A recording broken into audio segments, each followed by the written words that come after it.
자, 지난 시간에 계속해서 전자화폐의 비트코인에 대해서 이제 두 번째 시간인데요. 한 번에 하려고 그랬는데 이거 두 번도 모자라고 세 번에 나눠야 될지도 모르겠는데요. 그 다음에 이제 두 번째 사실 어떤 이 비트코인이 금이랑 비슷한 거다, 채굴이다 뭐 이런 얘기를 쓰면서 그 금 같은 거다라는 얘기가 떠돌았었는데 이 총 발행량이 정해져 있다는 것은 일단 디플레이션이 확정적이라는 것인데 현대 사회에서 정책적으로 디플레이션을 얼마나 경계하는지를 알고 이런 어떤 설계를 했는지는 모르겠어요. 지금까지 경제학에서는 디플레이션에 대한 견해가 전적으로 부정적인 것이었기 때문에 이에 대한 염두가 있었던 것인지 모르겠어요. 실제로 뭐 관련이 있던 없던 말씀을 드리자면 일반인의 관심을 받기 시작하자 비트코인이 가치가 급속히 오르면서 뭐 한 개에 25,000달러가 되니 이걸 어떻게 화폐로 쓰냔 말이에요. 파리바게트에서 빵 하나 사 먹는데 1,500원짜리 그거 소보루 빵 하나 사 먹는데 2천만 원짜리를 내면 어떡하냐고요. 그러니까 화폐로 쓰기에는 이미 매우 불편한 상황이 되어버렸죠. 그러니까 이제 비트코인을 거래하는 다른 어떤 전자화폐가 생기면서 비트코인 하나를 잘게 쪼개가지고 그걸 화폐로 쓰자라는 개념이 생겼는데 이제 엉망진창이 된 거죠, 뭐 처음부터. 일단 전자화폐이기 때문에 화폐 단위는 하위로도 얼마든지 쪼개질 수 있으니 디플레이션이 발생해도 상업의 도구로서 불편한 점을 야기하지는 않아야 될 것이 맞는데 이 비트코인은 관리 주체가 없다 보니까 그걸 뭐 신속하게 어떤 2만 달러까지 올라가는데 그거를 쪼개는 작업을 바로는 못했어요. 뭐 나중에 했던 것으로 알긴 아는데 여하간 비트코인이라는 거는 하나가 2천만 원짜리예요. 그 2천만 원짜리 하나를 가지고 어떻게 실생활에서 사용할 수는 없잖아요. 그러니까 이제 이걸 쪼개야 된다는 얘기는 있었어요. 근데 이게 관리 주체가 없다 보니까 조금 뭐 시기랑 안 맞고 막 엉망진창이에요, 그냥. 근데 경제적으로 염려되는 점은 대체로 화폐 가치 상승은 투자 심리 위축으로 이어질 것이기에 경제 환경에 악영향을 끼칠 것이라는 점이 대체적으로 어떤 디플레이션에 대한 그런 관점이에요. 그거에 반대하는 시각도 있긴 있는데 그건 뒤에서 이제 제가 말씀을 드릴 건데 여하간 기존에는 디플레이션은 무조건 나쁜 것이다라는 관점이 일반적이에요. 근데 어떻게 그 전자화폐 비트코인이 갑자기 어떤 채굴량이 한계가 있다라는 사실을 장점으로 내세울 수가 있냐고요. 디플레이션이 왜 경제에 악영향을 끼친다는 관점을 갖냐면 예를 들어서 오늘 1억 원이 나에게 있고 10%의 인플레이션이 꾸준히 발생하는 경제 환경이라고 가정할 때 내년에 내가 가진 1억 원의 가치는 오늘의 9천만 원에 지나지 않게 되죠. 그러니까 올해는 내가 1억 원으로다가 쌀을 1,000가마를 사 먹을 수 있었는데 이걸 가지고 있으면 내년에는 900가마밖에 못 사 먹는 거예요. 그러니까 화폐 가치가 떨어진 거죠. 그러니까 손해를 보는 거죠. 쌀 1,000가마만큼. 100가마만큼. 그럴 경우 나는 1천만 원을 어디선가 복구하지 않으면 점점 가난해지는 것이 되니까 적극적으로 1억 원을 투자해 1천만 원 이상의 소득을 얻으려 노력하게 된다는 관점이 있어요.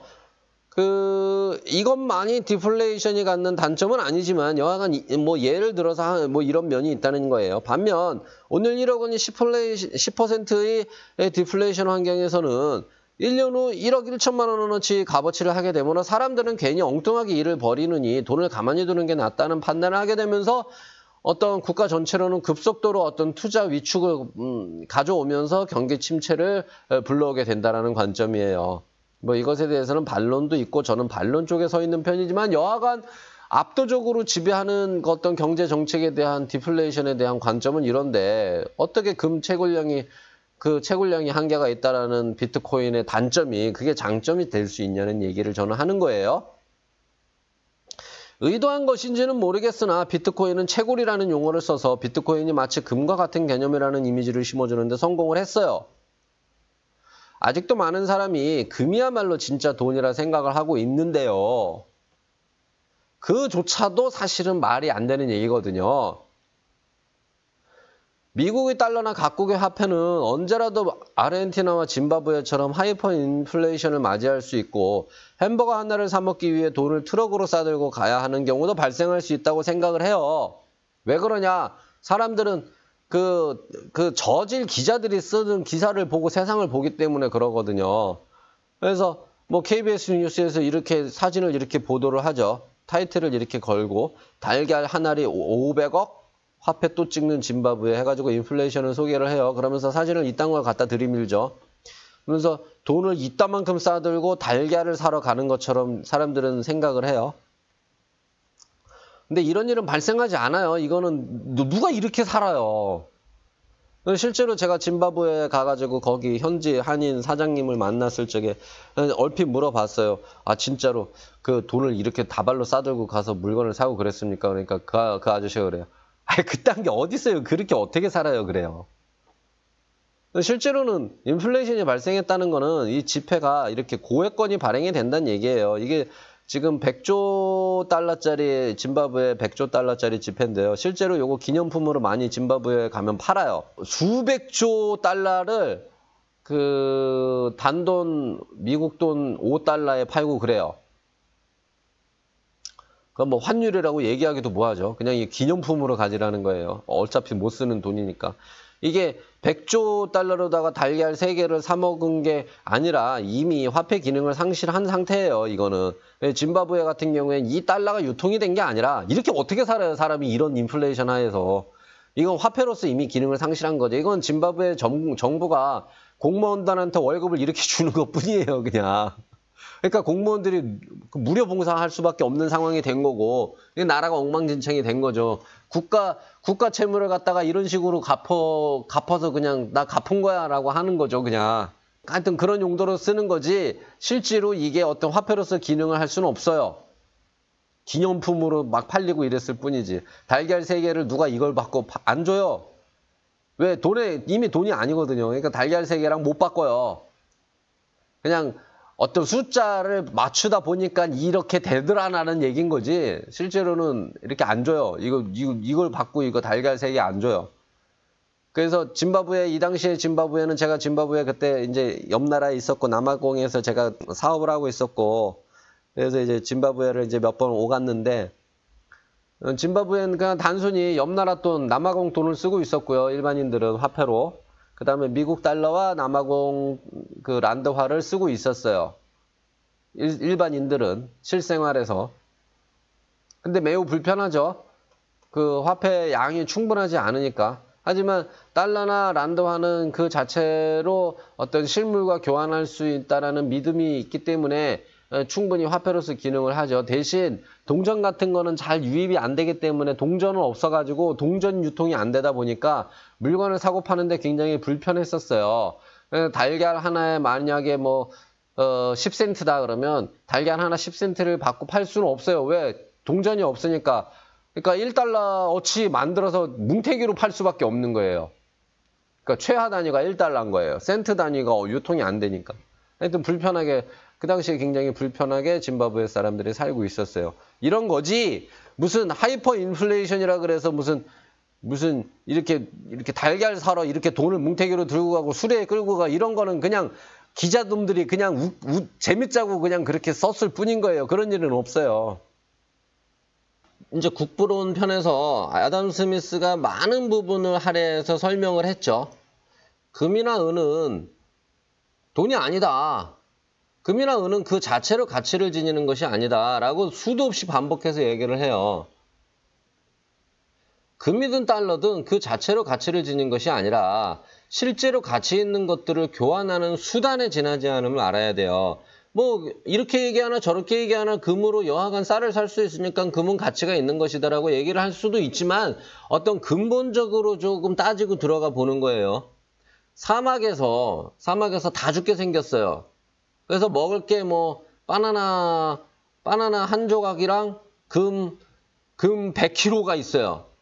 그 죽기 직전이에요, 둘 다. 이러면 바꿔지나요? 안 바꿔지죠. 그럼 바나나는 바꿔줘요. 자, 바나나가 실제 가치 있는 물건이란 얘기예요. 이러면 이해가 되나요? 금은 어떤 현대 산업사회에서 내지는 창업이 시작되면서 어떤 물건들을 교환하는 유효한 굉장히 효율적인 수단에 지나지 않았던 것이지 금 자체가 그런 가치를 지녔던 것은 아니다라는 사실을 좀 염두에 두셨으면 좋겠어요.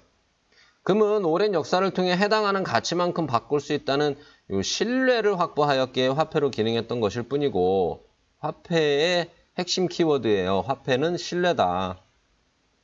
달러는 미국이라는 거대한 국가의 거대한 생산과 그에 따른 정부의 거대한 세수입을 통해 신뢰를 확보하였던 것뿐이에요. 달러나 금이나 똑같이 신뢰를 갖고 있습니다. 근데 더 근본적인 신뢰는 금에게 있느냐? 그딴 거 없어요. 금이나 달러나 마찬가지예요. 그러니까 금조차 근원적인 신뢰성을 확보한 매체는 아닐진데 하물며 금 같은 것에 금 같다라고 자랑을 하는 비트코인 따위에 무슨 신뢰가 형성될 수 있겠어요.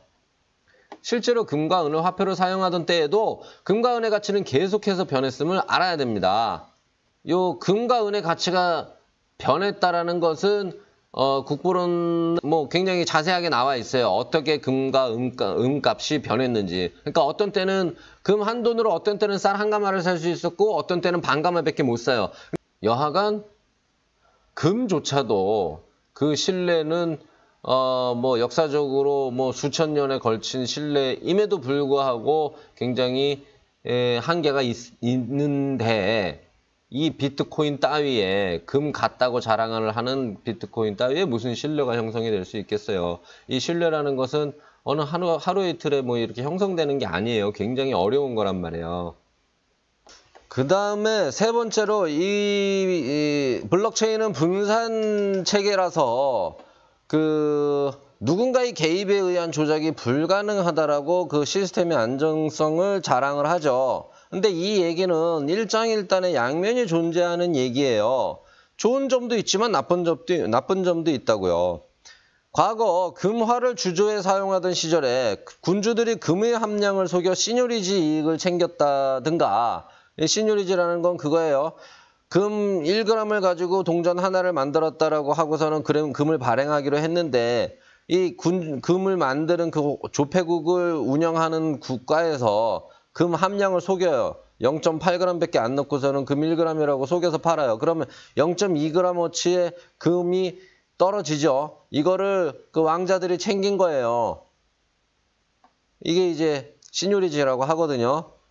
그런 어떤 부정적인 측면만은 시뇰리지라고는 하진 않고요. 국부론에서 보면은 그 조폐 비용을 가령 금 1g을 갖고 들어가서 동전 한 개를 만드는데 이 비용을 국가가 되던 영국 같은 경우에는 국가가 됐었고 그 다음 프랑스 같은 경우에는 그것을 금화를 만드는 사람이 되라 그랬어요. 가령 금 1g을 동전으로 금화로 만드는데 그 비용이 200원이다. 그러면 200원을 금화를 만드는 사람이 된 경우에는 시중에서 금화값이 그 1g의 금화 한 잎에 10,000원이라 그랬으면은 시중에서 1,500원에 유통이 되더라는 거예요. 반대로 영국 같은 경우에는 국가가 그 조폐 비용을 댔던 영국은 10,000원짜리 금화가 9,800원에 유통이 되더래요. 그렇게 해서 여하간 10,000원짜리 기준의 그 금화가 1,500원이 유통이 되면 500원은 시뇰리지다. 어떤 긍정적인 측면의 시뇰리지도 있어요. 여하간 그 차액을 시뇰리지라고 해요. 예를 들어서 짐바브웨 무가베 정권이 나라의 빚을 갚느라고 화폐를 마구 찍어서 시민들이 갖고 있던 돈이 휴지가 되었다든가 하는 그런 이야기 때문에 어떤 그 사람들은 막연하게 중앙은행식 화폐 발행 체계에 의심을 가진 듯 해요. 그렇게 이제 깊은 지식이 없는 일반인들에게 비트코인은 분산 체계라서 누군가 임의로 돈을 마구 찍어낼 수 없다는 주장을 하는 것이고 이것은 상당히 어필을 했어요. 안전하다. 비트코인은 안전한 자산이다. 갖고만 있으면 여하간 금 같은 것이기 때문에 갖고만 있으면 손해보는 일 따위는 절대 없고 이런 식으로 얘기를 많이 했었어요. 그런 얘기가 많이 돌았고 무식쟁이들 사이에서. 그 화폐라는 것은 처음 화폐는 은행이 발행하는 금 보관증을 말했었어요. 금을 맡기고 대신 종이 조각을 받아온다는 것은 그 은행에 충분히 믿을 만했다는 사실이거든요. 그렇잖아요. 금을 누구한테 주고 대신 종이 쪼가리를 주는데 국가 시스템적으로 그런 신뢰가 굉장히 형성되기 어려운 환경 하에서 금을 맡기고 대신 어떤 종이 조각을 받아온다라는 사실은 그 은행이 보통 믿을 만하지 않고서는 불가능한 일이죠. 불가능해요. 은행이 국가가 보증을 서준다고 하더라도 그 국가조차도 그만한 신뢰가 충분히 쌓여있지 않던 시절이란 말이죠. 그러니까 국가도 보증을 서는 국가도 굉장히 신뢰할 만한 그런 배경이 있어야겠죠. 적어도 수백 년 이상은 뭐 국가가 국민들한테 통수 친 적이 없다라든가 뭐 이런 사실이 있었어야겠죠. 식민지 시절에 미국은 각 주정부가 발행하는 지폐가 화폐로서 유통이 되었는데요. 이러한 대가를 종이 조각으로 받는다는 것은 그 정부가 충분히 믿을 만했다는 사실이에요. 이처럼 화폐의 근간은 발행 주체에 대한 믿음을 얘기하는 겁니다. 그 발행 주체가 없다는 것은 발행 주체가 속일 수 있다는 의심보다 더 위험한 거예요. 어느 날 갑자기 모든 사람이 미국 달러를 믿지 못해 유통이 멈췄다고 가정을 해보자고요. 그래서 다른 사람에게 달러를 주고 물건으로 바꿀 수 없다고 해도 최소한 미국 정부의 달러를 제시하면 미국 정부가 가진 무언가의 물건으로 바꿔받을 수 있다는 그런 어떤 믿음이 달러를 유통할 수 있게 해주는 거예요. 미국이라는 나라는 연간 18조 달러어치의 가치를 생산하는 나라이고 미국 정부는 연간 3조 달러 이상의 소득을 올리는 경제 주체예요. 미국 정부가 얻는 소득은 3조 달러어치 지폐나 계정상의 숫자가 아니라 미국이 생산한 쌀, 고기, 자동차 등등의 물건이나 서비스를 3조 달러어치 걷어가는 거예요. 다만 그것들을 물건으로 갖고 있기에는 불편하니까 대신 종이나 숫자로 보관을 할 뿐인데 그럼 미국 정부의 소득 규모로 보아서 어떤 상황에서도 내가 제시하는 불과 수천 달러, 수만 달러짜리 약속 증서, 즉 화폐, 달러는 곧 내가 필요로 하는 쌀이나 고기나 자동차로 바꿔받을 수 있다는 믿음을 주기에 충분합니다. 그렇지만 비트코인은 어느 날 갑자기 사람들이 믿지 않으면 그것으로 끝이에요. 아무데도 하소연할 곳이 없어요. 실제로 제가 이 책을 쓰던 2018년 1월, 2월에는 비트코인이 핫하던 시절이고 그래서 아무도 이 얘기에 대해서는 뭐 콧방구를 꼈죠. 그래 너는 돈 벌지 마라. 나는 돈 벌게 하고 많은 사람들이 저희 직원까지도 뭐 수백만 원, 뭐 얼마 되지도 않는 소득에 수백만 원을 여기다가 집어넣었던 적이 있어요. 하지만 폭락을 했죠.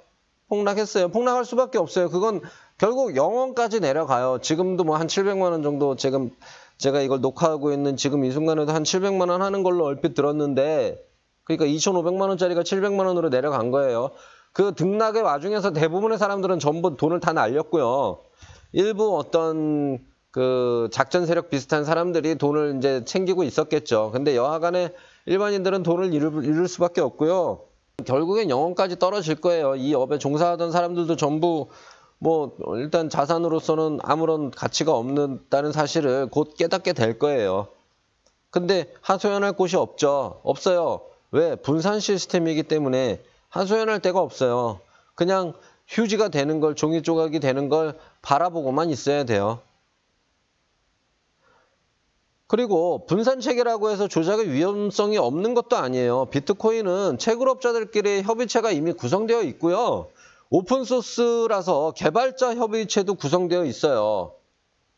그 각 협의기관은 비트코인 체계상 있을 수 있는 문제점들을 해결하는 긍정적인 역할을 하는 것으로 되어 있지만 그런 역할을 할 수 있다는 자체가 언제든 체계에 개입해서 제도적, 기술적 변형을 가할 수 있다는 것을 의미합니다. 실제로 그렇게 변형을 가하고 있어요. 이거는 책임은 안 지고 변형은 가할 수 있다는 얘기인 거예요. 엄청 위험하죠. 예를 들어서 채굴업자 협의체에서 코인 양을 늘릴 필요와 당위성을 만들어주면 개발자 협의체에서 이를 늘릴 수 있는 건 체계로 되어 있어요. 많은 사람에게 있어서 채굴량에 한계가 있다는 것, 갈수록 채굴이 어렵다는 것, 그래서 마치 금 같다는 아이디어가 뭐 대단한 기술처럼 보이겠지만 그것은 단순히 어떤 소수 개념의 빈번히 사용되는 알고리즘 중 하나일 뿐이었고요. 시스템의 변형을 가할 수 있는 존재가 있다면 그 로직 역시 언제든지 그 변형시킬 수 있어요. 그래서 아무것도 아니라는 거예요. 분산 시스템 어쩌고 얘기가 사실은 이 뭐 전산을 뭐 전공한 사람들한테는 그 다음에 어떤 그 체계를 설계해 본 사람한테는 아무것도 아닌데 사람들이 괜히 말이 어렵고 생소하니까 열광을 했던 거죠. 대단한 게 있는 것처럼. 그 다음 국가의 간섭을 받지 않는 것과 관련해서 말씀을 드리자면 국가가 배제되어 국가 간 이동이 자유롭다는 것은 어디까지나 제도상의 이건 공백일 뿐이지 국가들이 굳이 신경을 쓰지 않을 때까지만 유효한 이점이에요. 국가가 아직 비트코인을 별로 그렇게 신경을 안 쓰고 있어서 그렇게 가능했던 거지 국가는 사람들한테 뭘 통제하고 뺏는 데는 굉장히 이건 수천 년 수만 년 동안 이거 굉장히 유능한 그 역할을 해요. 국가는 이걸로만 발달이 돼 있어요. 국가는 그 어떤 깡패보다 더 깡패스럽게 이거 잘합니다. 사람들 삥 뜯고 뺏고 가두고. 국가가 비트코인의 거래를 금지하자면 얼마든지 금지할 수 있어요. 해외 송금에 과금하자면 얼마든지 과금할 수 있어요. 알 방법이 없다고요? 그렇지 않아요. 화폐가 없던 시절에조차 국가는 가진 방법을 동원하여 세금을 걷어갈 수 있었어요. 국가는 개인들을 통제하는데 생각보다 큰 능력을 갖추고 있습니다. 국가가 개인 간 비트코인의 거래 상황을 알 방법은 매우 다양합니다. 깊이 생각할 것도 없이 일상생활에서 비트코인으로 결제하는 시점에 과세할 수도 있고요. 뭐 파리바게뜨 가서 저 소보루빵 하나 사는데 저 비트코인으로 결제할게요 하면은 그 시점에 아는 거죠. 국가는 파리바게뜨가 이걸로 포스 데이터를 보니까 뭐 파리바게뜨가 이걸 비트코인으로 결제를 받았구나. 그 시점에 세금 할 수 있죠. 비트코인으로 결제할 적에는 부가세를 10%가 아니라 20%를 떼어 가겠습니다. 국가는 그렇게 할 수 있어요. 그럼 파리바게뜨가 알아서 뭐 더 추가로 떼겠죠. 손님 소보루빵은 1,500원이지만 비트코인으로 결제하시면 1,700원 받습니다. 이렇게 하겠죠. 그렇게 해요. 그리고 비트코인 거래소를 통해서 과세를 할 수도 있어요, 국가는. 뭐, 다 알죠? 사람들이 다 알고 비트코인 거래소를 통해서 거래를 하는데 국가가 비트코인 거래소를 모르겠어요? 마약 거래도 다 아는데? 또는 데이터 패킷으로부터 잡아낼 수도 있어요. 그 데이터 흘러다니는 거 잡아내면은 비트코인이 어디서 어디로 이동하고 있구나. 알 수 있어요. 그것조차 뭐 어렵다고 생각이 들면 그냥 자진신고라는 제도를 두어도 돼요. 그래서 스스로 보고해라. 비트코인 얼마 갖고 있는지. 그래서 이럴 경우 이제 이거 비트코인 위반하면 징역 10년이다. 뭐 이렇게 하면은 사람들은 신고를 해요. 또는 그 비트코인 탈세한 놈들 신고하면은 건당 1,000만 원 줄게요. 그러면은 엄청나게 신고를 하죠 또. 방법은 여러 가지예요. 국가는 충분히 원하는 것을 얻을 수 있어요. 그렇게 이제 앞에 4가지 예를 제가 이제 비트코인이 장점으로 내세우는 부분을 그렇지 않다라는 설명을 4가지로 나눠서 이렇게 말씀을 드렸어요. 실제로는 사실은 더 치명적인 결점들이 시스템 기술적인 치명적인 결함들이 훨씬 많이 있는데 뭐 이 부분은 뭐 일반인들 사이에서 뭐 오가던 얘기는 아니니까 그 부분은 각설하고요. 여러 가지 문제에도 불구하고 전자화폐라는 주제 아래 비트코인은 많은 의미를 가지고 있어요. 일단 뭐 화폐의 본질적 의의에 대해서 여러 면에서 실증을 해줬고요. 그래서 도래할 전자화폐 시대를 더 쉽게 상상할 수 있게 해줬고 어떤 설계의 오류를 줄이는 데 역할을 했겠죠. 그래서 안전하게 대비할 수 있게 해준 데 그 역사적인 의의가 있다라고 봅니다. 그래서 비트코인을 통해서 많은 돈을 잃으신 분들, 여러분들 인류에 기여한 거니까 그걸로나마 위안을 삼으시길 바라요.